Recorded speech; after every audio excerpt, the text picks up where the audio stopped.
Hi, this is Kurt Ricks with my PowerPoint on the 5 new technologies I discovered. First one I want to talk about is Plickers. Plickers is it's a replacement for personal whiteboards.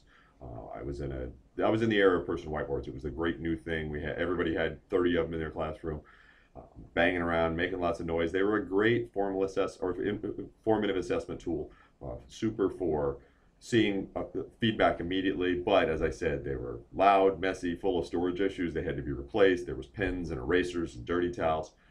Plickers solves all those issues.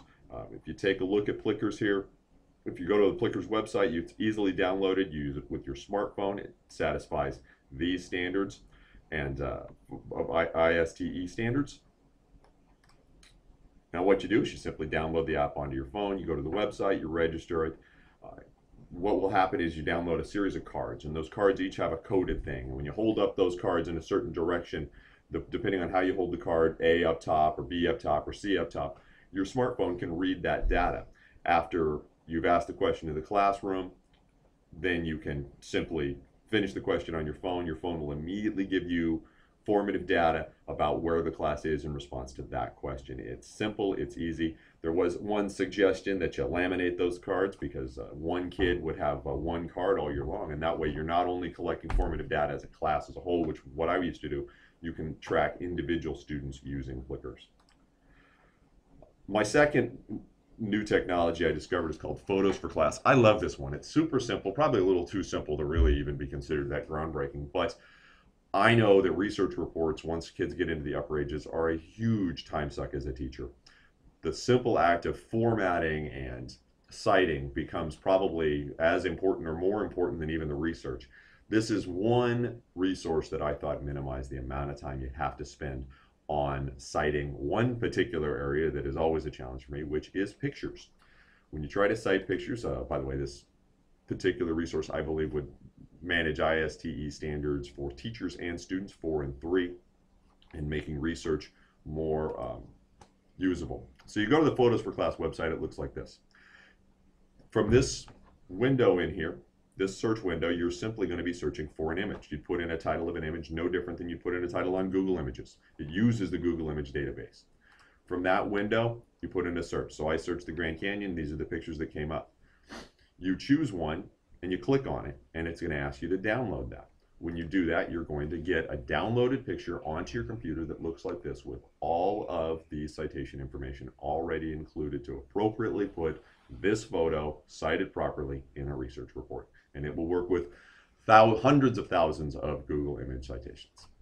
All right, next, news and levels. I actually found this new technology in a classroom upstairs. One of our 7-year-old teachers used it to differentiate for her reading classes. She's tasked with doing current events, and this is how she did current events. News and levels differentiates stories into 3 reading levels. It satisfies this ISTE standard both from teachers, a digital experience because it is a website that you use, and it also allows for students to effectively use those tools in a different format. All right, so you're going to go to the News and Levels website.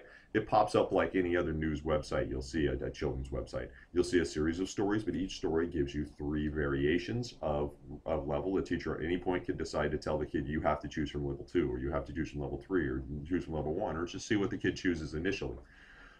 Upon that point, the stories open. Some stories come with video, some don't. You can see the level 1 story versus the level 2 story, and then the level 3 story. All more in depth, and increase in levels of vocabulary, increased levels of comprehension would be required.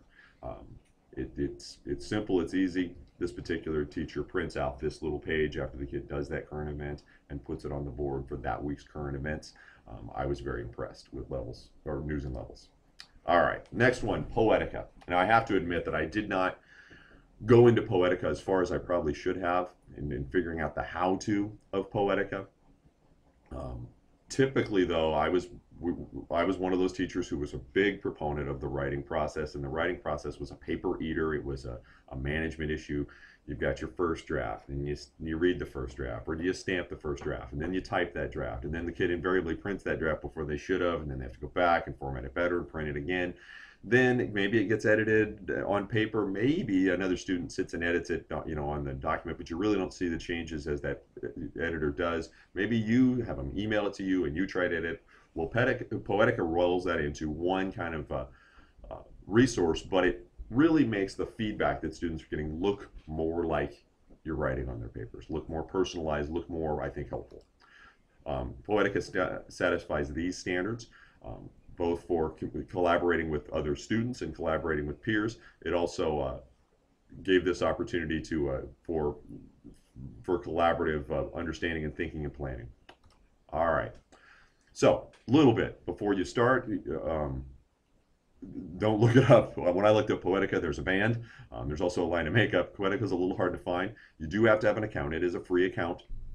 Once you have an account, Poetica will let you work with a lot of different formats, Word, PDF, it doesn't matter. It turns it into a document that Poetica can write on top of, so you will not have nearly as many what did you save it in issues. This is the kind of thing you can create with Poetica. You can see the written document there in black underneath, and then the comments. Now the comments could be reflective of different editors, if it was shared in such a way, or the comments could be reflective of different edits if you looked at it more than one time. So you can see here the type of document you get. This would be printable, or even more environmentally friendly, which is a big deal on my campus. It would be sendable, and the student could make adjustments accordingly. You're going to get like a little text box, and you'll type into the text box and put the text box where you want in the document. It expands the margins of the document to give you all this margin space. It guarantees that you have the room between lines. This is where I like to write. So I was pretty impressed with Poetica as well. Lastly, Video Not. A video resource in classrooms, and everybody, we put on a movie and we stop it and we go up and we talk about it, and teachers, when I go into classrooms to supervise, I'm looking to see how is the teacher interacting with the video, how are the students interacting with the video. Usually a video done well, either they can't show the whole video or it takes 5 days to show it because the teacher is taking the right opportunities to take a look at that video. These standards I thought were most appropriate to apply to Video Not. And how it works is this. It's the Video Not, and I should have put Video Not capitalized right there. Video Not is a website that streams YouTube videos. So it's going to access, you can take a link off of YouTube, you find a video, you put that link into Video Not, and it will screen that through the Video Not player. And what the Video Not player does is it adds a notes bar to the side, where you can simply enter in comments as the movie is being played, if you wanted to do that from your personal workstation as the video is being played, or students could even interact with the video. They could put their own comments if you had like maybe a laptop situation or a tablet situation going on in your room. You could also set up your Video Not program to ask certain questions as the video goes along at certain junctures in the movie. You can even say at minute 47, ask this question. At minute 47, direct students to find 3 of these. At minute 45, put this question up, and you can pause it at that point and the question would stay there while tasks are being done. You get an idea here what the page looks like. This was just a Video Not situation that I set up here, and you can see, no, this is actually a tutorial. There are many tutorials for Video Not, and this is a screenshot of that tutorial. You can see the video played to the left here, the YouTube video stopped there at minute 426. You can see up to that how in between starting at second 25 and moving on to 407, different questions were asked, different things were asked, different, just focused moments were asked of the video. All right, that is my slideshow on the 5 new technologies. I hope you appreciated it. Thank you.